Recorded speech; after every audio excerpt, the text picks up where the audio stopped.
Ketika Presiden Prabowo masih menjabat sebagai Menteri Pertahanan, ia sudah menunjukkan ketegasan dalam menangani masalah separatisme di Papua.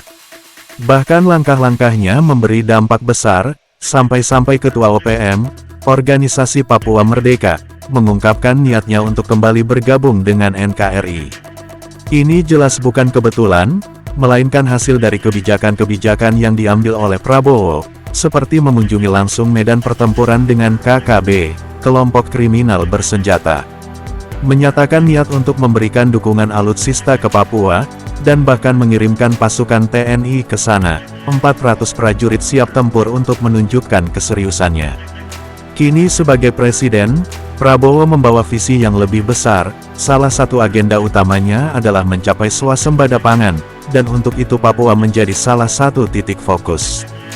Dalam upaya mewujudkannya, dia mendorong kabinetnya untuk fokus pada pencetakan sawah baru dan pembangunan infrastruktur di Papua.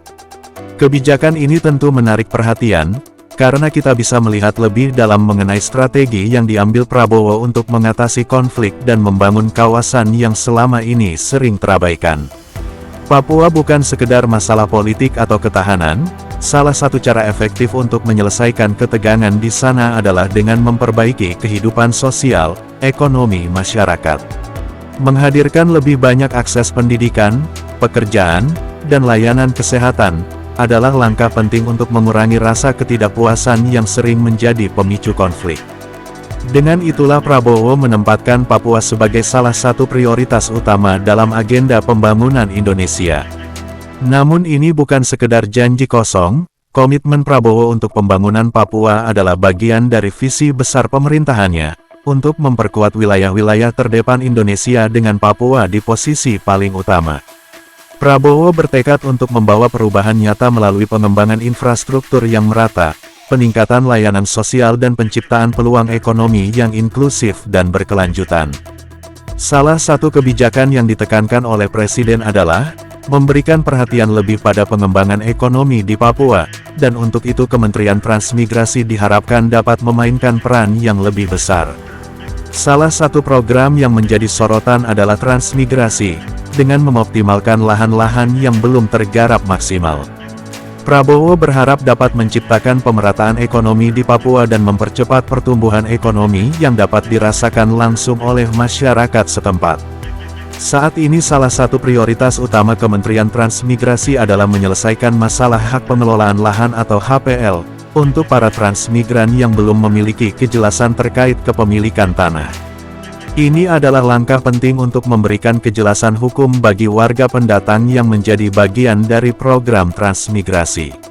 Namun seperti yang kita tahu, program transmigrasi ke Papua bukanlah hal baru dan sudah menimbulkan polemik sejak lama.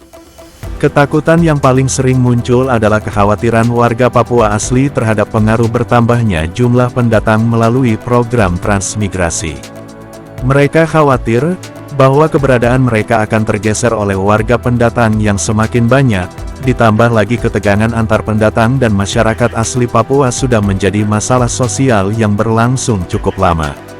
Karena itu sangat penting bagi pemerintah pusat untuk menjalankan komunikasi yang intens dengan pemerintah Provinsi Papua, agar pelaksanaan program transmigrasi ini tidak menambah ketegangan sosial. Selain program transmigrasi, perhatian Presiden Prabowo juga sangat besar pada sektor pendidikan dan kesehatan di Papua. Untuk sektor pendidikan, pemerintah berencana memperluas akses ke sekolah-sekolah terutama di daerah terpencil. Tidak hanya itu, pemerintah juga akan berusaha untuk meningkatkan kualitas tenaga pengajar dan memastikan fasilitas pendidikan yang memadai di seluruh Papua. Di sisi lain, sektor kesehatan juga menjadi prioritas utama program ini, bertujuan untuk memberikan akses layanan kesehatan yang berkualitas dan terjangkau bagi masyarakat Papua. Pembangunan fasilitas kesehatan, penambahan tenaga medis, serta ketersediaan obat-obatan dan peralatan medis menjadi bagian dari langkah strategis untuk memastikan kebutuhan kesehatan masyarakat di sana tercukupi. Pemerintah juga tidak ketinggalan dalam memperhatikan potensi ekonomi Papua. Untuk meningkatkan kesejahteraan ekonomi masyarakat lokal, sektor-sektor ekonomi yang memiliki potensi besar di Papua seperti pertanian, perikanan, dan pariwisata akan dikembangkan. Dengan kekayaan alam yang melimpah, Papua memiliki peluang besar untuk bangkit secara ekonomi. Penting bagi pemerintahan Prabowo untuk memastikan bahwa hasil pembangunan ekonomi ini benar-benar dirasakan oleh masyarakat Papua. Oleh karena itu salah satu tujuan utamanya adalah memberikan kesempatan bagi masyarakat lokal untuk terlibat langsung dalam proses pembangunan.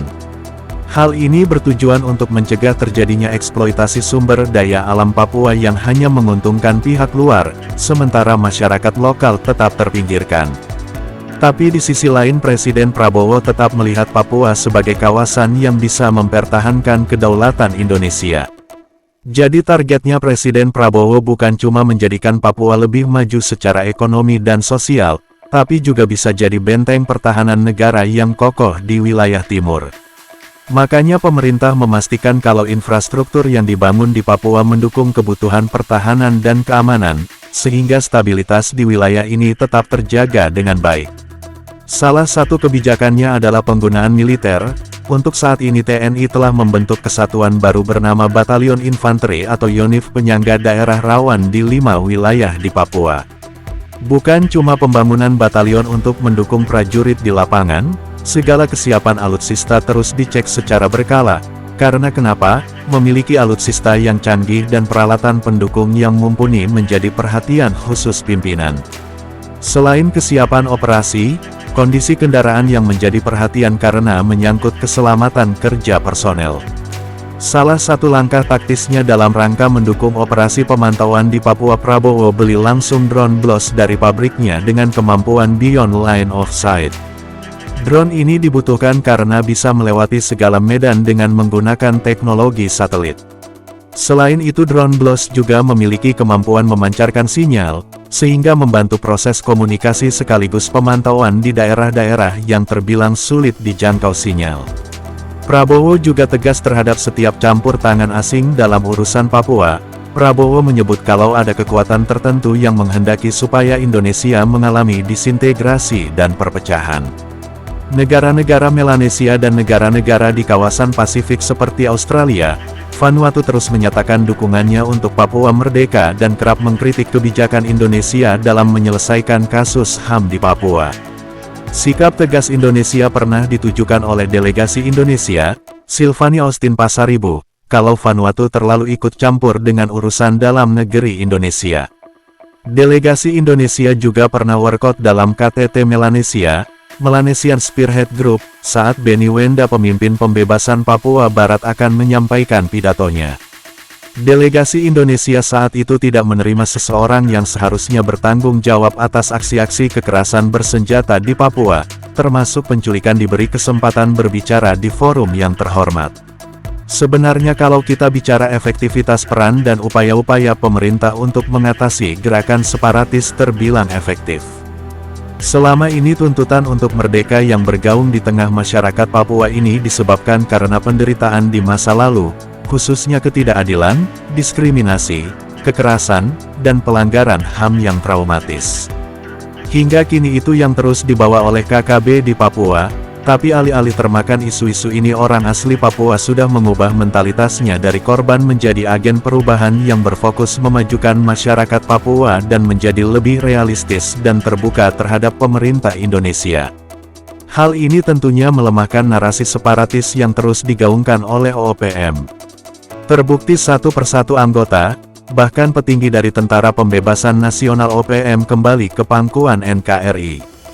Dan ternyata dari semua orang yang bergabung didasari intimidasi oleh pentolan-pentolan OPM, sebenarnya kalau bicara soal sepak terjang Prabowo di Papua bukan cuma hal ini. Saat Mei tahun 1996 pasukan komando pasukan khusus yang diturunkan langsung oleh Prabowo Subianto. Salah satu pimpinan OPM Egyanus Kogoya bahkan mengakui hebatnya Kopassus di bawah pimpinan Prabowo. Sekarang solusi untuk menyelesaikan konflik di Papua memerlukan pendekatan yang komprehensif. Pertama penting untuk memperbaiki dialog antara pemerintah pusat dan masyarakat Papua, serta mendengarkan aspirasi dan kebutuhan mereka dengan lebih baik, dan ini dilakukan oleh pemerintah sekarang. Dalam menjalankan visi besar untuk Papua, Presiden Prabowo tidak hanya mengandalkan pemerintah pusat, tetapi juga menjalankan kerjasama dengan pemerintah daerah dan masyarakat setempat. Pendekatan ini bertujuan untuk melibatkan seluruh elemen masyarakat Papua dalam proses pembangunan, sehingga mereka merasa menjadi bagian dari kemajuan yang dicapai. Presiden Prabowo percaya bahwa pembangunan yang menyeluruh dan melibatkan masyarakat setempat akan membawa dampak positif jangka panjang bagi Papua dan Indonesia secara keseluruhan. Dengan langkah-langkah yang jelas dan terarah, Presiden Prabowo memberikan harapan baru bagi Papua untuk menjadi wilayah yang lebih sejahtera dan maju. Dukungan penuh dari pemerintah pusat ditambah dengan keterlibatan aktif masyarakat setempat, diharapkan dapat membawa perubahan yang signifikan di Papua dalam waktu dekat. Melalui perhatian dan komitmen yang kuat dari Presiden Prabowo, Papua diharapkan dapat berkembang menjadi wilayah yang sejajar dengan provinsi lainnya di Indonesia, baik dari segi ekonomi, pendidikan, kesehatan, maupun keamanan. Pembangunan Papua yang dilakukan secara menyeluruh ini menunjukkan tekad Presiden Prabowo untuk memperlakukan Papua sebagai bagian integral dari Indonesia, tanpa perbedaan dan diskriminasi, serta menjadi wujud dari cita-cita membangun Indonesia yang lebih adil dan makmur.